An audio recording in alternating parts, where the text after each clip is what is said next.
In this video, we are going to see that if your spacebar or enter key is not working properly in Windows 11 or Windows 10, here is a quick fix for that. So first of all, just go to the start menu and just write control panel here. And once we are in the control panel, let me just open this.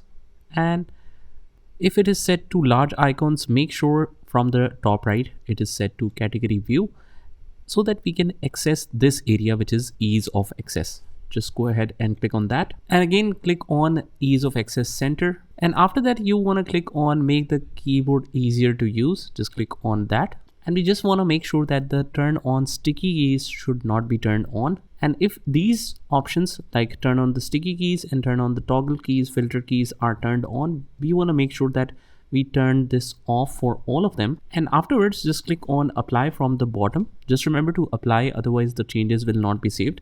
Click OK. And then you should be able to operate your system normally without having a problem. But if you're still having a problem, we have a couple of more solutions. What you can do is just open up the device manager, open this, and afterwards what we want to do is just double click on the keyboard, and we have the standard PS2 keyboard. Whatever is the keyboard here, just click on that, double click, or what you can do is just right click and click on update driver. Browse my computer for drivers. You can select let me pick from a list of available drivers.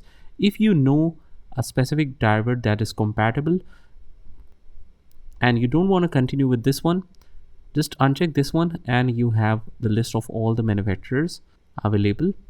But by default, usually Windows 11 automatically finds this driver for you. So just go ahead and click next, and it will update your current driver. Click close, and you can restart your computer to apply the changes. And I'm not going to do that because my keyboard is working fine. But just to show you, if you are having a problem, you must restart your computer and then check if the problem is resolved. And after that, what you can finally do is just right here check in the start menu and click on check for updates. What this will do is it will install the updated newer version to stay up to date. That means it will update all the drivers, and whatever bugs are there, it will automatically fix that for you. So this is how it can be done. I hope you found this video helpful, and if you did, hit the like button and subscribe to our channel.